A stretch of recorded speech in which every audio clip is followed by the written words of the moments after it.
What's up, guys? Welcome back to the Business Breakthrough. I sit down with a new friend of mine, Joseph Becker. He reached out. He owns Spirit Contractors in Pennsylvania. His dilemma is he's doing 3 different types of exterior remodels: gutters, roofing, painting. And he's like, you know what? I want to niche down. I want to just do painting. So this conversation was awesome.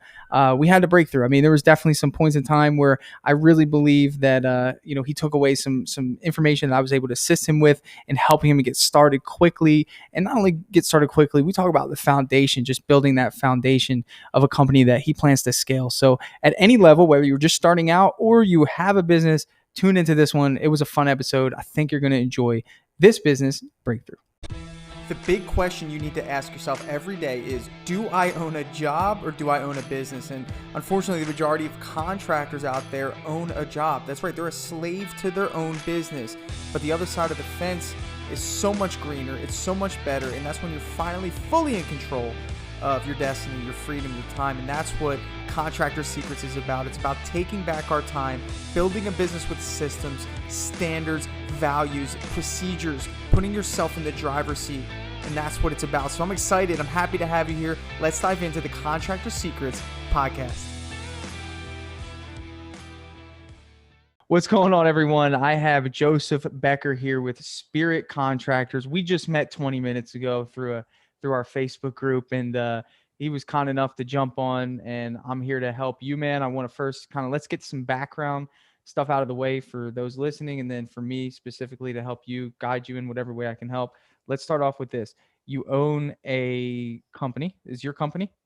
Yes. Okay, Spirit Contractors. Right now you're doing exterior remodels. What are the top 3 remodel types that you do? Roofing, siding, gutters, and then painting.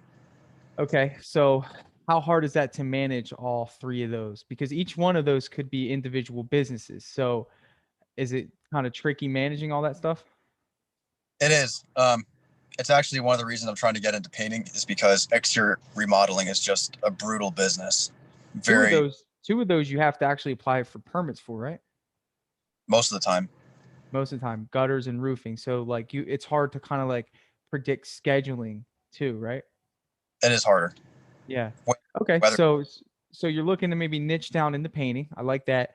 Do you have guys working for you currently? And if so, are they employees or subcontractors? What does the workforce look like for you? So last year I had 3 employees and they all left. COVID just hit us really hard. So now it's just me and I've got all my subs. Okay. So you have subcontractors. Now, are you looking to try to get some employees back in the mix? Yes. Okay. I am. I'm looking into workers' comp at the moment. Good idea. So, what state are you in? Pennsylvania. Oh, okay, cool. I have a good friend of mine who's in Pennsylvania. Actually, a couple of contractors that I know work up there. So, Cool. Awesome. So you're starting to kind of venture into maybe starting a painting business. In terms of, let's kind of start there, because I kind of want to treat this as if you really don't have any experience in the painting industry, as just kind of want to just maybe start with some foundational things.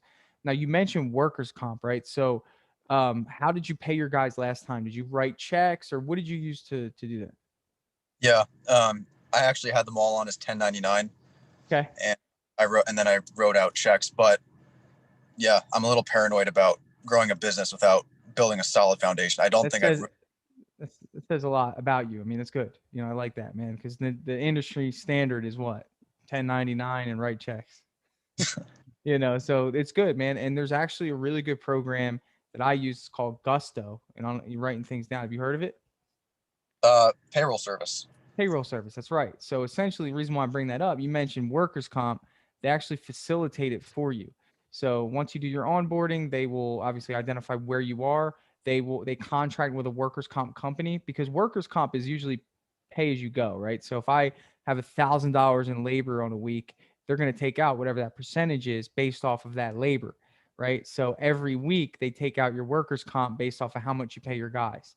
Okay. Wow. And they facilitate that for you, so you don't have to worry about it. That's huge. So instead of making these giant monthly estimated payments, it's actually Don't do that. It's pay as you go. Yeah, you don't have to do that anymore. Or even if you thought about it, you don't have to go that route, which I love, just because it comes out automatically, right? So I don't have to calculate anything. So I put in how many hours my guys work. Boom, done. So that's gusto.com. Um, Wow. Okay. yeah. And I have a link for you. I think you'll get $100 if you use my link. So, Cool. and that was not designed. I did not plan on dropping that, but it's going to help you. It's actually one of the cheapest payroll services. Part of the reason why is because it's self-serve, right? So every week you would log in. Once you set up, it's cake from there. You just put in the hours your guys work, and they get direct deposit, and they get a login where they can see all their pay stubs. They get their year-end tax forms. It's sweet, dude. And whenever you hire somebody, they actually facilitate a little bit like an onboarding process, right? So you'll put your guys' email in, and then they onboard themselves. So welcome them to the company. You can send out a welcome email. Like you can really like build some like, I don't know, just some trust with your employee. Like, man, all right, cool. Like this is a lot different than the last guy, who in most cases really just doesn't have something that's structured. So that's a good start, right? I mean, hopefully that helps a little bit. Absolutely. Cool. So let's transition. You've already worked with employees. I like the employee route. I think it's the best. What are some underlying questions you have? I mean, you're starting a painting business. You've painted houses, right? So application questions aren't there. What is the big question? Like, what is something that you're just thinking, man? Like, how do I overcome that? Like, what is that one thing for you? Well, the thing that's right in my road right now is kind of like a roadblock would be, do I stick with Spirit Contractors and try to build it as a business doing painting, exteriors? Do I keep all that in under one roof? No pun intended. Or That's funny. or do I just start a new business that says, I don't know, just for example, Spirit Painter. So when someone looks up painters near me, it's a keyword. 100%. All right. So this is a problem, very common issue. And I have an analogy that I'm going to spare the listeners because I use it so much. But I'll just put it this way, man. Essentially, the saying is jack of all trades, master of none. You're stretched very thin at this point in time, right? You're one guy. You're managing three businesses. That's the way I see it: roofing, siding, or roofing, gutters, painting. Maybe you'll do some siding if asked. You're juggling a lot, and there's no predictability with you. I'm very weary whenever I talk to remodelers and contractors. Like I want to know like what's your niche inside of that. And right now you're kind of just spread pretty thin, which means like again, you can't run a profitable business without predictability. That's predictability in your marketing in terms of how you attract customers. That's predictability in your sales in terms of how you convert those leads into paying customers. Then your predictability in your production, that's scheduling, that's being able to find and attract a labor force to do these jobs and keep your product consistent, right? So like these are all things, be honest with you telling me how thin you are in terms of just everything. And I know it's not your fault, but these are things that you're lacking. And I know that you know this, right? So Right. for me, it's like, yes, direction you're heading in with painting is ideal, right? I would give you this advice even if you weren't heading in that direction. You just said, Tanner, I'm all over the place with my contracting business. I would say, well, just do roofs or just do whatever, like do one of those until you perfect that system. And then you have a sales rep for that roofing division, and you have, a marketing strategy for that roofing division. And then you have a set of subs, maybe 4 or 5 that you can call on for that roofing division. And that's automated. Then open up a gutter division, then open up a painting division, right? Now, I don't think you're going to go that route. I think you're going to fall in love with the painting business because it's quick turnaround. The labor pool is much easier to find. The marketing is much easier to attract with before and after pictures, things like that. So I think you're going to fall in love with it. So to answer your question, to narrow back down, I truly believe that you should rebrand Spirit Painting.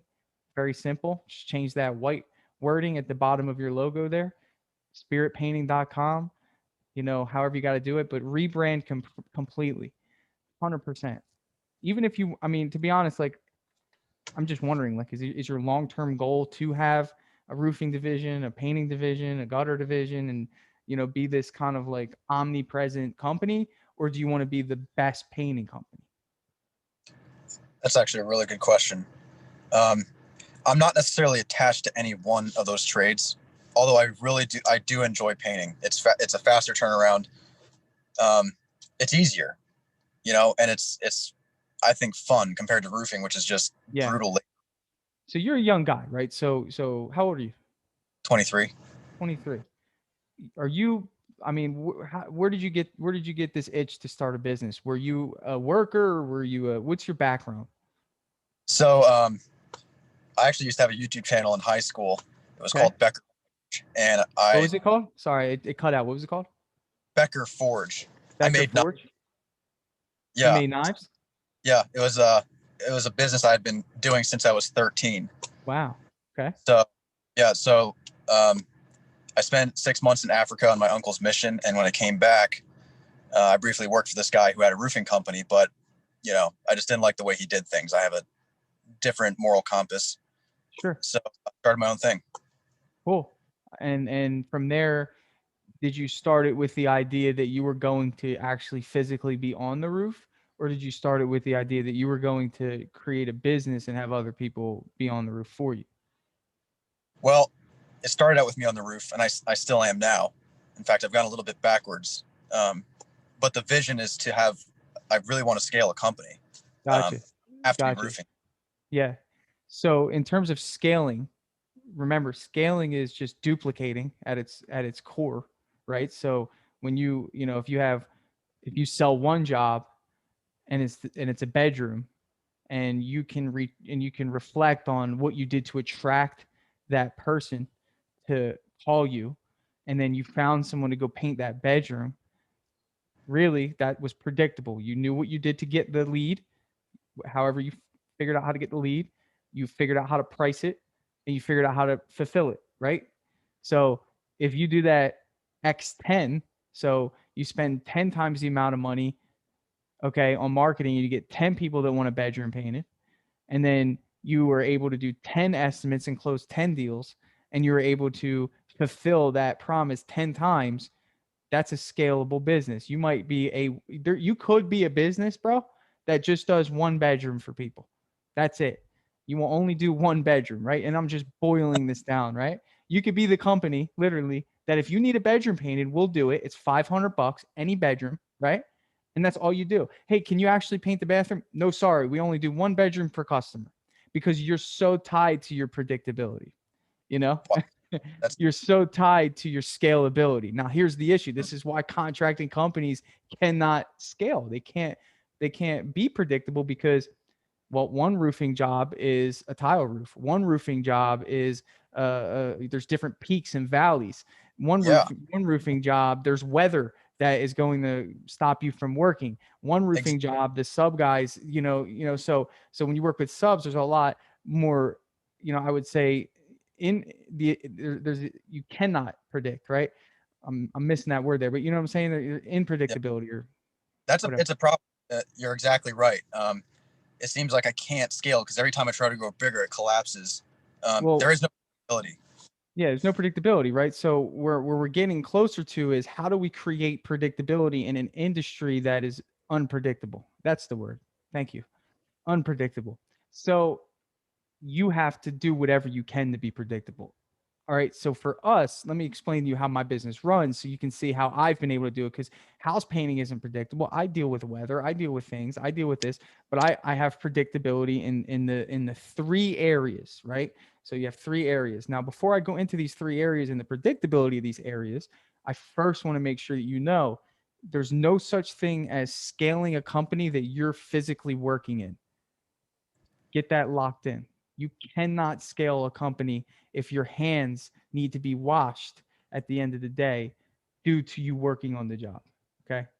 So if you're on a roof, just know that your company's not growing. If you are dipping a brush into paint, just know that your company is not growing. A company is like a living, breathing organism. Okay. It's either thriving or it's dying. Okay. That's it. There's no in between. There's no stagnicity in a business. Okay. So that means you are the one that can give the business life. You can add water to it, feed it. Okay. That is called selling and marketing, right? And you can maintain it. And by maintaining it, that's just nurturing the area that it's in, and essentially maintaining it is what production is. Maintaining, that's it. You're just maintaining it at that level. You're not growing it, you're not giving it life. Okay. So that's a really important concept for you to understand, because if you're not giving your business life by watering it and giving it food, marketing and selling, the business, then anytime that you spend outside of that, the growth of the business is going down. Okay. So that's the reality of it. Okay. The key is don't let it go down for too long. Yes, you may have to jump on a job. You may have to do that, but don't get comfortable there. That's a big thing that you need to just lock in there. I want to make sure you got that. So let's go into predictability real quick. Marketing, right? So how did I create predictability in my marketing? First thing is I just bought leads. Okay. It's predictable. And then the only way to identify something as predictable is to review the results. So you have to try things in order to see if something can be predictable. So first thing I did when I started my business, many people will knock me for it. I think it's a great idea. You sign up with a company called Home Advisor. Okay. Home Advisor is the quickest way to get leads in your inbox. Okay. And honestly, if it's not Home Advisor, it can be, there's other ones. There's a painting business one, Painter's Choice. There's Angie's List, Thumbtack. It doesn't matter, right? So I made the conscious decision to set a budget, invest in those things, bring me leads, predictability, right? If I spend money, how many leads am I going to get? Okay. That's the first stage. You have any questions on that before I go into sales? Yeah. I guess like a lot of contractors, I've gotten a really bad taste in my mouth from Home Advisor. I mean, isn't it? Aren't they basically pitting contractors against each other with the homeowner who just wants the best price? I mean, wouldn't that happen either way? Well, I don't know, because in roofing, if I knock on somebody's door, it's a lot different because they only know me. Well, you created the interest. Okay. You knock on my door and you create interest and inform me that I need a roof, and then you come at a price. If I'm unaware of whatever the market is, is charging, what am I going to do? I'm going to call another roofing company to see what they say about it. It's a big investment. So whether Home Advisor gives the customer three options or not, the average educated buyer is going to find three options. At the very, I mean, two at the least, right? I mean, how rare is it that somebody doesn't get another quote after you meet them? I mean, it could happen. I'm sure you're a good salesperson, but at the end of the day, I mean, people have common sense and they've been burned by contractors, right? So you get a random guy to come knock on my door and say, I'm going to have to pay 15 grand for a roof. Thank you, Joe. I'll get back to you next week. I got to make some calls. So So it doesn't matter. what would you say is like a good closing rate? Say they are contacting 3 or 4 other painters. What is an acceptable closing rate that's predictable? Well, it really just depends. And we're going to get into that in sales. That's how we create predictability in sales. Let's go back to marketing because you said, well, what do contractors say about Home Advisor? Reality of the situation is if a contractor isn't a good salesperson and doesn't know how to convey that they're worthy of getting an appointment with somebody and being having technology in place to make sure that people are getting followed up with appropriately and getting text messages sent and investing in things like that, then ultimately they're going to be frustrated and think that Home Advisor is a scam. When I've used Home Advisor, I've spent over $80,000 on Home Advisor in the Wow. last in the last 4 years. I just closed a $3,400 flooring job for a $29 lead on Home Advisor. I got 5 leads for flooring. I only closed one of them. The 5 leads came out to about $180. Okay, and I just closed a $3,400 flooring job. So I'm the type of guy that looks at the big picture. You give me 5 leads, 4 might suck. I'll sell one. Okay, right? I've already made my money back. I'll reinvest it again every single time. Doesn't matter. So Okay. you do flooring. All right. I mean, what else do you do other than painting? So at this point now I just know that I'm established in painting, so I can have an extension of my company and do other things too, right? So don't think that I'm not taking my own advice here. I only did painting for years, right? And then now I have a system in place where painting runs itself. And if I need to take on a flooring job or a crown molding job, I have a small 2-person division that can do crown molding, do flooring, and supplement our paintings, our painting. Because here's the reality: when people move into houses, what do? They want painting done, they want flooring done, they want all these things done. So if we can be that one-stop shop for people, it's a no-brainer. And it just happened that my father-in-law is a really, really good carpenter. So it's great, man. It actually worked out. Wow, that's pretty cool. Yeah, it's awesome. But like I said, man, it's at the right time. So going back to that real quick, I want to just really quick hit on Home Advisor and these guys. Okay. So the reality of the situation is that you have to understand the game you're playing, right? So first of all, customers do not know that you get charged for it. They have no clue. Why would that matter to them? They just know that they sent Home Advisor their information because Home Advisor and these lead generation companies are saying, hey, we have trusted pros. Chances are you've been burned by a contractor, or you've heard of someone that has, or know someone that has. So it might be in your best interest to let us take the blow for you here. If I'm a homeowner and I'm not in this industry, 100%, I would use it. You can't tell me otherwise. If I get an advertisement that says, hey, we'll find 3 painters for you, we'll save you the headache. I mean, people are hopping in cars of people they don't know because of Uber. All right. You don't think that this is an easy thing for customers to do, and it'll only continue to be done that way from now on going forward, right? Knocking doors is more dead now than it ever has been, right? So grasp that concept, because ultimately this is a startup strategy. This isn't a, this isn't a, a long-term strategy. Don't think that, yeah, I use Home Advisor, but nowhere near as much as I did in the beginning of my business. So again, going back to that, it's just about the follow-up. It's about calling right away. It's about facilitating the appointment, right? Hey, this is Joe. Just want to touch base with you and ask if Thursday at 2:00 works for our appointment, as opposed to, hey, Joanne, did you request an estimate for painting? And then they freak out on the phone. Big difference, right? So you gotta know, first of all, what their process is, so you can fit the mold, right? They don't know really how it works. They're getting random calls from people, so you need to be first, and then you need to facilitate it to where there's not much thinking involved. Hey, Mike, I have you down for Friday at 2. Does that work for your estimate that you requested? And then he'll be like, oh, let me look at my calendar. Dude, I've been doing this for years. I mean, this is the way you do it. All right. So it's all about converting appointments to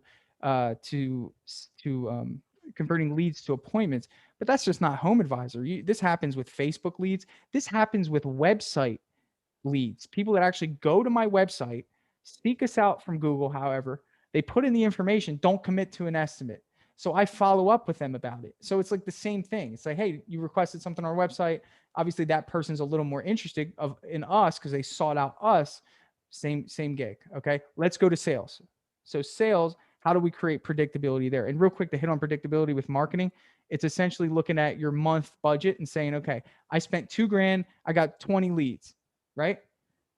So if each lead was $100 and I sold $15,000, subtract the $2,000 from the 15,000. That was your marketing expense. You're into your gross number of 13,000. You're like, okay, well, I generated $13,000 from spending $2,000, right?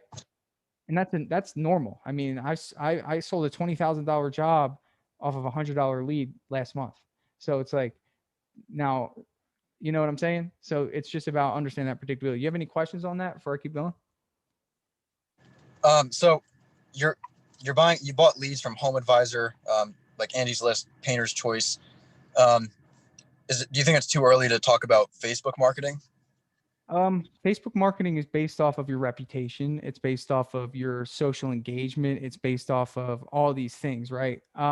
It's never too early. I mean, if you put out a really nice post with before and after pictures, you boost it for engagement, you get 100 people to like it, 100 people to comment on it. They're not going to go click your page, look at your reviews. I mean, they're going to see that everyone's commenting on it and liking it, and then they're going to message you based off of that, right? We're not going to go and do research off of that. We trust our peers.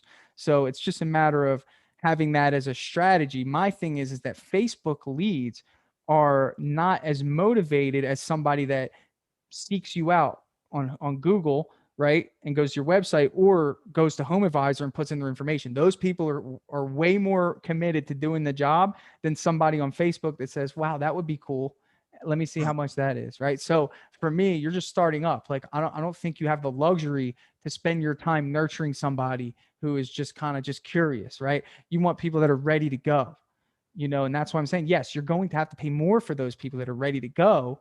Google ads, if you want to pay for the lead services, you're gonna have to pay more for them. But on the other hand, a long-term strategy is Facebook. We boost our posts, so we'll get Facebook leads all the time just from letting boosted posts run for the entire month, re-engaging customers into our marketing. And then we have a Facebook bot that we set up that asks them the general questions and allows them to book an appointment. So we have a lot of things in place. But again, startup strategy here. We're not deep into long term. We want to get you going, get your reviews up, get your processes in place, give you some people to work for. You don't have that luxury. So hopefully that answers your question. Yeah, no, that works. That does. So can we go into sales? Please. Predictability in sales. Okay. Essentially, predictability in sales is what your closing ratio is. So if you go to 4 appointments and you close one of them, that's 25% closing ratio. Obviously, if you close 2, you're at 50%. So really, it's just identifying how many appointments you need in order to hit your goal, right? Of whatever your sales goal is, whatever your closing ratio is. I know if I do 10 appointments, I have about a 40% closing ratio. Mine went down because we send all of our proposals virtually now. We used to do them in person. It was at like 60% when I first started. Now it's at 40. It dropped 20%, but we're doing way more estimates and we can't keep up with the demand anyway. We have like a 1-month lead time.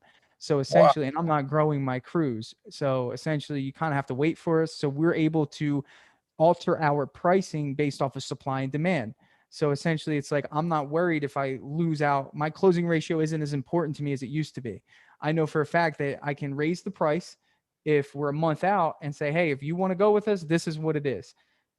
And then we're confident in that pricing. If we lose the deal, no problem. If we, I'm not doing it in a non-integral way, but these are the margins that I want to hit for my business that I normally could not attain when we need work. Does that make sense? Yeah, that's insane. Yeah. So, but that's how you manipulate your schedule. I mean, number one responsibility of a business owner is to maximize. Yes. Does it come down to profit? Sure. I mean, whatever. I mean, the money's cool, but and we provide an amazing service for people. People need something, they call me. We'll always do things the right way, but it costs me a lot of money to run this business. I pay people very well. We do everything by the book. Like these things are normally things that, other contractors don't do. So we usually have to, before we'd have to fight to just say, hey, we do this, we do this, we do this, we do this, right? So now we're at a place where we can step back and say, look, our reputation has shown that if you go with us, we're a good bet. We're worth paying the money that we would have liked to have gotten early on, but now we're at a place where we can charge that. Does that make sense? Yeah, that does make sense. So that's predictability, right? Scheduling is predictability. So sales and scheduling go hand in hand, right? I mean, ultimately, if I go up to a customer, I can confidently tell that customer, hey, we'll be here. Every one of my customers always gets a date. There's never a time where I say, we'll call you 3 weeks ahead of time. Dude, you know how much that would drive me nuts if I were a homeowner. So I always say, hey, February 26th is a tentative date. The only thing that would stop that would be weather. What that does is allows me to hold my project managers accountable. Okay. So that's where we get into predictability and production. So, but going back to sales, predictability, right? Now, here's the thing that you're going to run into. Okay. And this is a big one with sales. You're the gatekeeper. Okay. That's what I call it. You're the gatekeeper. Whatever you allow in the gate, okay, is what you got to live with. If you allow a tile job to sneak into your painting business because you wanted to please a customer, guess what? You gotta take care of that tile job, which is going to throw off your predictability, right? That's Same thing, I mean, it happened. You know why I can use that analogy? Because it happened to me. I let a tile job in, took me 2 weeks on a bathroom for $500. I was so new, eager to please, wanted to take on the business. We ruined the bathroom. I had to give the money back and some for the damages. What a mess. Just because I wanted to please a customer. From then on, I only took painting jobs. Do you know how many requests we get for all sorts of things? Texturing, wallpaper, drywall repair, cabinets. Freaking somebody wanted us to trim trees the other day. Sorry. We only do interior and exterior painting, ceilings, walls, trim, doors, exterior paint. I mean, do you go to your guy who's doing your oil change and you ask him if he can, walk your dog? I mean, that's not what they do. They want fast oil changes coming in and out. So that's what we do. But the thing about contractors is the reason why they do this, and it's very important for you to understand this, and this is where I tie all this together like a nice little knot. The reason this happens is because they don't have predictability in their marketing. See how that's connected? If your marketing isn't predictable, then your sales isn't going to be predictable because ultimately you're not confident in the marketing to bring you jobs. So what do you do by default? You take whatever comes your way. Does that make sense? Yeah, that's accurate. So ultimately the benefit of going with these lead services, they actually will send you the type of jobs that you want. So for the first 6 months after that happened, I'm like, we are only doing exterior jobs. We are not good at interior. Our guys can't even cut a straight line because I had a bunch of greenhorns working for me, man. Friends from high school, started out from the bottom, bro. You know, anybody that had a pulse, come on, and we'll work. You know, and inside, man, we ruined somebody's like ceiling, bro. I mean, just from poor cut lines. I had to call in a friend from an hour and a half away just to come in and fix all the cut lines on the ceilings because we didn't have anybody, including myself, with that level of skill. So I said we were just doing exteriors. So we set it up to where the marketing would only bring us exterior leads for 6 months. And then that allowed me to create predictability. Did people say, Tanner, can you do the interior? Sorry, we're only taking exteriors right now. We're not confident yet in our ability to do interior. They were like, what? Really? Yeah. Hmm. So that's and I like one word that you said that stood out to me, tells me you're going to be successful, is like you care about the foundation. I spent a lot of time on my foundation. That's why we're strong. We can grow as high as we want. A lot of companies try to go too far and their foundation is built off of sand, which is, I mean, eventually what happens. So Yeah. I think I covered predictability in sales. I think you got that pretty good. Do you have any questions on that? No, that makes total sense. I guess how do you work out your pricing? I don't feel like I really know how to. I basically just go by the square foot, but whenever I talk to painters, they never do by the square foot. Don't talk to painters. Talk to painting business owners. Big thing there. Okay, so the difference is predictability, right? So in terms of your estimating, predictability is having a metric, which is square footage. If I'm only taking full houses, I don't ever have to think about my pricing. It's always based off the square footage, everything. Okay. The customer is going to see what we want them to see. Okay. So if I want 2 grand for a job and a house is 2,000 square foot, I'm going to show the customer that I'm charging $1 per square foot. That just makes us look like we didn't just randomly write a number down, because ultimately the square footage means nothing to me. It's just something I show them. Okay. Because it doesn't mean anything to anybody. Nobody's going to come into a house and say, up 2,500 square feet, I'm going to be here for 14 hours and 26 minutes. But if it were 2,100 square feet, I'll be here for 14 hours and 10 minutes. It's like the square footage is so, like, it has nothing. It's just a metric, right? So the metric is going to essentially just give you credibility with the customer. So the way you estimate jobs is cost-based pricing. So essentially, you as the business owner, remove yourself from the cost, okay? Because you're an overhead expense. This is where we get into job costing, okay? Job costing is essentially, in the painting business, 2 things. You got paint and you got labor. That's it, okay? Now, obviously, yes, there's materials. If you want to factor that into paint, you can. I just separate it because we use materials on all of our jobs. Like if I get a roll of tape, I'm not going to divide the cost of the tape in half if I only used half of a roll of tape on a job. So separate that, have that as a bulk item for the month, right? So when we're job costing, we want to look at paint and labor. So the thing that you're going to have to learn, and this is only through experience, no one can teach you this. This is who you hire to determine how fast they work and how efficient they are. So that's your labor. Okay. So you need to look at a house when you estimate it and say, okay, this is a 1,800 square foot house, right? It's stucco, or it's whatever siding you guys got up there. Do you guys got stucco up there yet? Yeah, we have a lot of stucco. Yeah, it's probably new, right? It's coming. Probably started down here. It's the cheap stuff, but you know what? It's great for you because it always needs to be maintained. I mean, it'll keep you in business forever. So anyway, so you would look at a house and say, that's going to take us 1 day to do with my team of 3, right? So you would look at it and say, okay, how much does my team of 3 cost me for the day? Let's say for the example here, it's $500, okay, to staff your team of 3 for 8 hours. So you know that in order to do that job, it's $500, okay? You know that that's what it costs you out of your pocket to do the job, $500. Now you got to figure out paint. You'll learn this, but you can always go higher if you're scared. Just go 15 gallons if you think it's going to be 10 in your pricing, okay?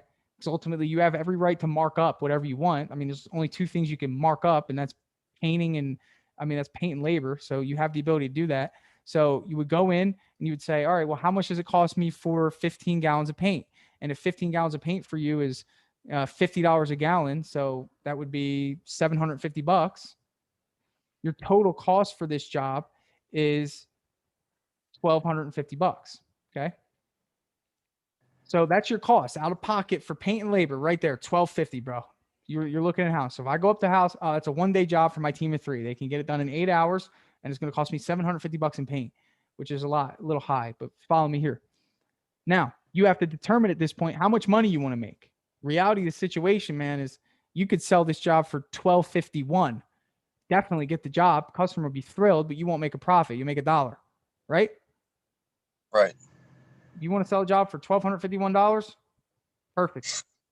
I don't know how happy you'll be, but you could sell it and the customer will be thrilled, but you only make $1, right? So we don't want to do that. We want to hit a margin. We want to hit some sort of margin. We got to identify our margin. Remember, predictability. Okay. Margin we always want to shoot for is 50%. Okay. Now, worked into that 50% is all your overhead costs. It's your salary as a business owner. That's going to be the materials that we didn't factor in.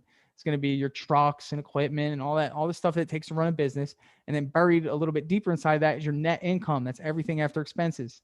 That's the good stuff. That's what we get as business owners. Okay. So if we were to price this job out at a 50% margin, we just multiply our cost by 2. Super easy. So if we multiply 1,250 by 2, I would go up to this customer and say, okay, miss, in order for us to do this house, it's going to be $2,500. Okay. Because you want to make 50%. But guess what? If she looks at me and says, oh, goodness gracious, Tanner, I can't pay that. I'd say, well, let me ask you, what was your expectation? Well, she's like, I had it painted 50 years ago and they charged $2,300. So let me ask you, if somebody said that to you, what would you do? I would ask them if they thought that inflation was. I love that, dude. That was a good answer, man. Perfect. But reality of this situation is, that we priced it out at 50%. If we go to 2,300, wouldn't that allow us to fall somewhere between 40 and 50% profit margin? Somewhere in there. Right. That's a good profit margin if you ask me, if you need a job, right? Yeah. If you really needed a job and you'd say, you know what, Miss Jones, I'll do it for 2,300 if you allow me to earn your business today. Right? Because you know your numbers, you have predictability. You know that you could sell that job for $1,251. You could stay there for the whole afternoon, work her down dollar by dollar to $1,251, and you'll get a deal, right? Because you're not making anything, and she's going to be blown away. But that's where, in the beginning of this, this chat here, I told you that my price fluctuates, right, based off the market. You see, now hopefully it makes sense that I'm shooting for 50, 55% now on my jobs. As opposed to when the pipeline was dry, I'll go down to 30, 35%. People are getting deals. You see what I'm saying? And we incentivize based off of that. Like I'll say, hey, listen, I have a wide open schedule. I'm looking at your quote here. I can bring it down to 2,000 instead of 2,500. Would you like me to earn your business today? Absolutely, Tanner. But ultimately I'm not doing that when the schedule's full. You think I'm calling people, giving out deals? No, there's no reason to, and that's what makes deals even better, because they don't come out all the time. So we don't want to be a company that's just known for just dropping the price. We want to be the company that says, if there's an opening, you'll be incentivized if you go with us, and that's how we try to be. So that should help you understand that pricing, don't spend too much time figuring it out. Just figure out how much you want to make. Don't sit there and measure cracks, please, and caulks. And I call it the 595 rule. Okay. 5% of your time needs to be figuring out the price. 95% of your time needs to be building a relationship with the customer. If you're spending more than 5% calculating a price, you need to redo your entire pricing structure, because something's way off, unless you're new and you don't know how long a job is going to take.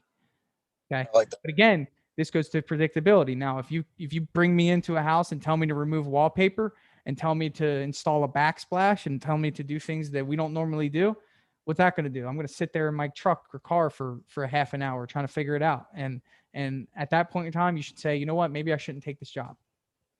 Because I want to know how fast I'm going to be able to get to the customer. So I want to be able to deliver that with confidence, because chances are I will run into people that want the job done urgently. I don't want to say, well, I'm not sure if I can get here next week. I want to say, yeah, if you hire us right now, I'll be here next Thursday and we'll have it done Friday. Predictability. I know my team can get it done in 2 days. I have an opening Thursday and Friday.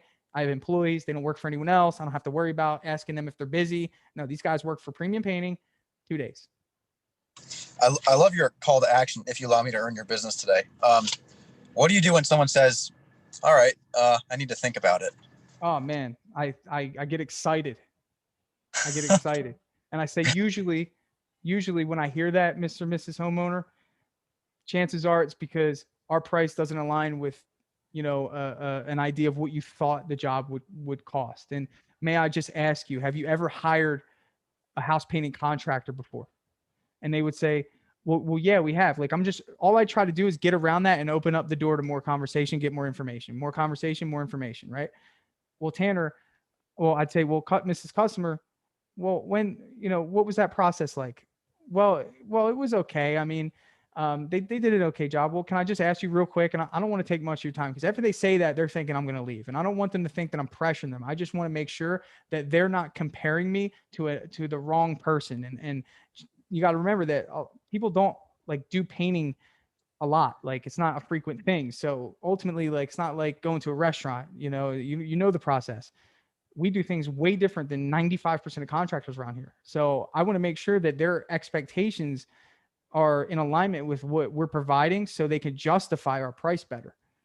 You see what I'm saying?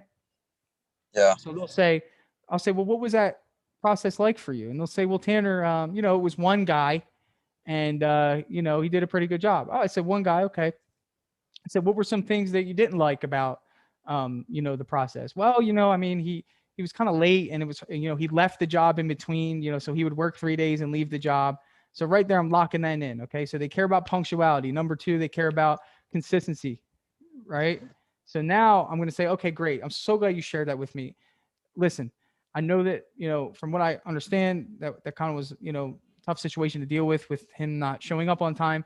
You'll love this about us. We're a company that has systems and processes in place. We actually have a time tracking app that all of our employees have on their phones. So we actually can see when they get to the job.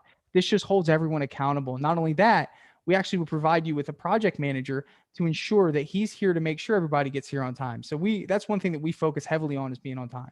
And then I would say, the next thing you said, that he left the job. It's common with a lot of guys that, do painting by themselves. Like, they get tired. It's not, you would agree, this is a big house, so, it's a tough job. And then I would say, well, reality situation is we come in with a team of 4, and no one gets tired because we're all sharing the workload. That's the beauty of hiring a company like us. And, with that, we're providing you so much value in regard to the labor that we're giving you to do this job, that's why our price is a little bit higher than what you may have thought it would be.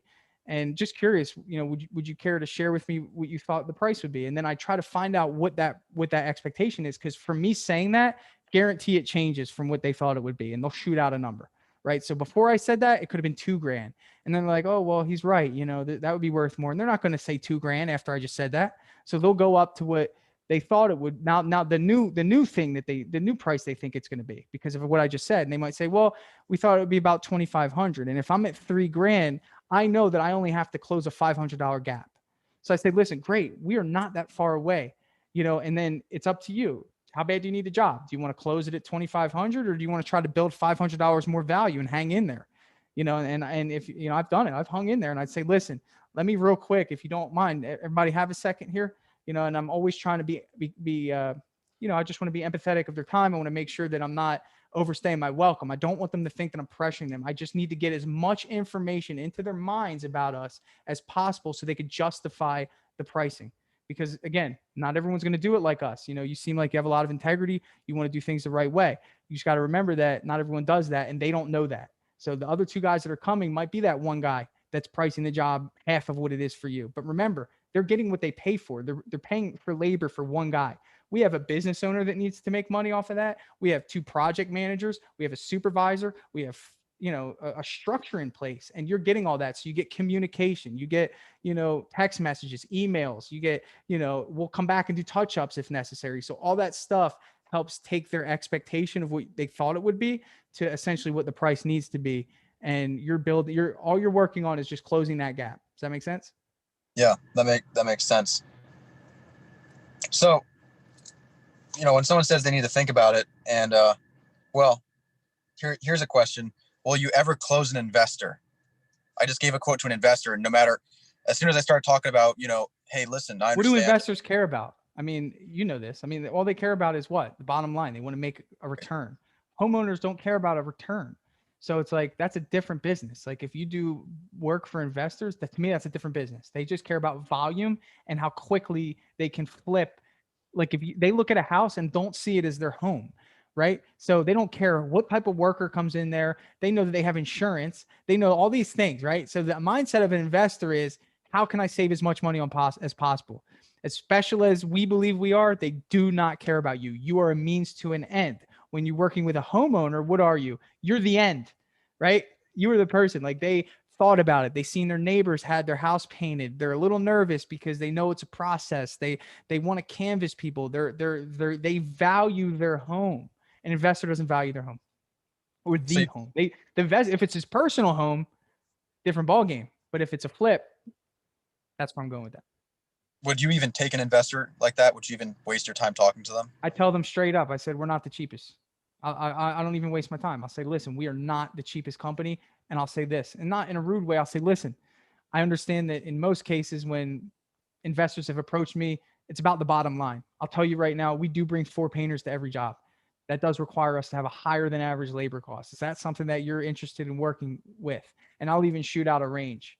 Say, hey, it's going to be within this range here. Is that within the budget? Straight up. It's happened once or twice where people didn't care, but not, I mean, in comparison, it's just, yeah, I mean, it's not, I don't even, I'm a homeowner company, man. Cool. No, I like it. Last part, production, predictability. Okay. One word, employees. That topic's done. Now, yeah, I saved that for last. That's it, man. Employees, man. Don't waste your time with the subs. Build a team. Build morale. Build a company. Don't rely on another company to help you build your company. That's the stupidest thing ever, man. I'm sorry. I mean, it's just the way I've done it. I've experienced subs. They only care about themselves, man. So guess what? You can run a company with subs, but just know that they are not loyal to you. The only thing that you're good in terms of for them is providing a paycheck. But remember, when you price out jobs for a sub, you're pricing for profit for 2 companies.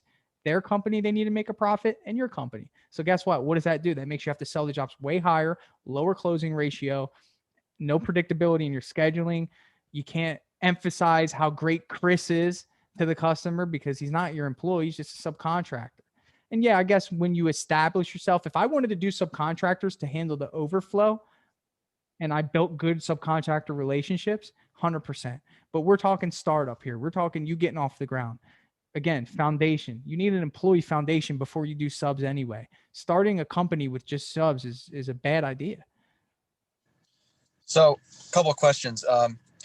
Do you think that I should just start hiring right away, or should I get my hands dirty first and build my system? Get your hands dirty first, right? Just know that you're not going to grow and scale that way. It's good. I got my hands dirty. I painted for 6 months. Okay. And then what you're looking for is somebody to help you alongside you and somebody that you see taking your place as the house liaison to talk to the customers, to ensure that quality's being there, to keep other people accountable. You're looking for somebody that you can trust. Forget the skill set. You could teach house painting. Homeowners do it. So why can't we teach a professional who wants to do it for their career how to spray a door? All right. So the skill set and the labor pool, I mean, is wide open because skill set for house painting is very low. It's not like cabinet painting. Don't try to do it with cabinet refinishing. You need somebody that's got some serious skill and detail. But with house painting, you can find somebody with a good attitude who you trust, who shows up on time, and teach them how to run a job. And then from there, that's when you get technicians in there, people that have painted before, and then you just have him hold them accountable. Because ultimately you want to be a customer service company. You want somebody who's on those jobs that can read a customer. If they see a customer's upset, you want to make sure that that person can go in there and say, hey, just so you know, I could tell you're a little frustrated. We're going to try to get all this cleaned up for you today. You know what I'm saying? Like that type of guy. That's how you build a business. How does your pay structure look like? I feel like the one nice thing about subs is they're motivated to get the job done because they're not wasting hours away. Just burns them out, right? I mean, what type of people do you want that just try to work as fast as they can to maximize their income? So ultimately, if you have employees, you just set a schedule. I mean, you know that if you have 2 jobs for the week, one's a 3-day job and a 2-day job, just say, hey guys, you got 3 days on this one, 2 days on that one.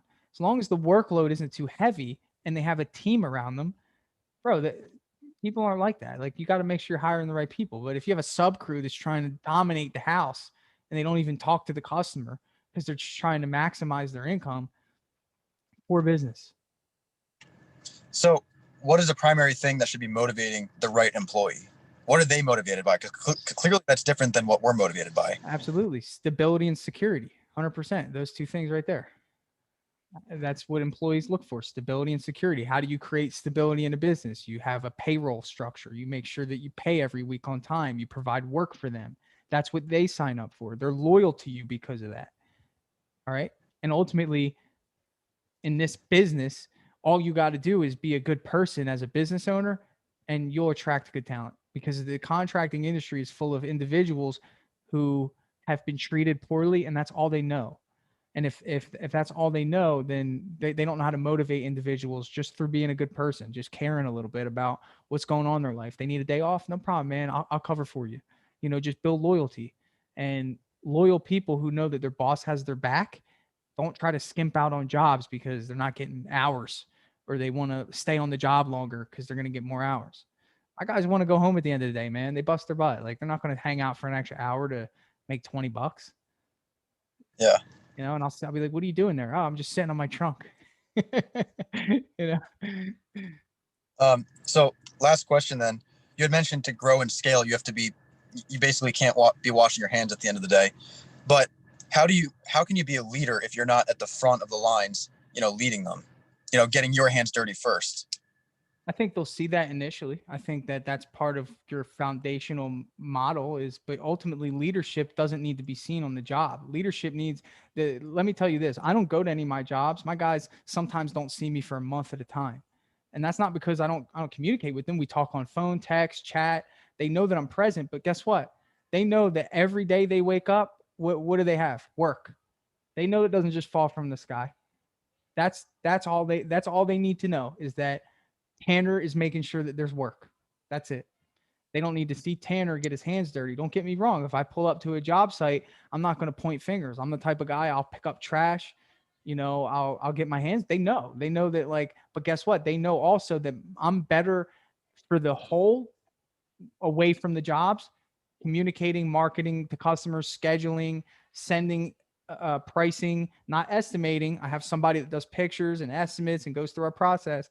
I'm better here because I have the full scope of what's going on in this office. I can't do any of this on the road, especially here, man. The roads are just they just keep going. So it's just it never ends. One appointment's usually 50 minutes away from the next one.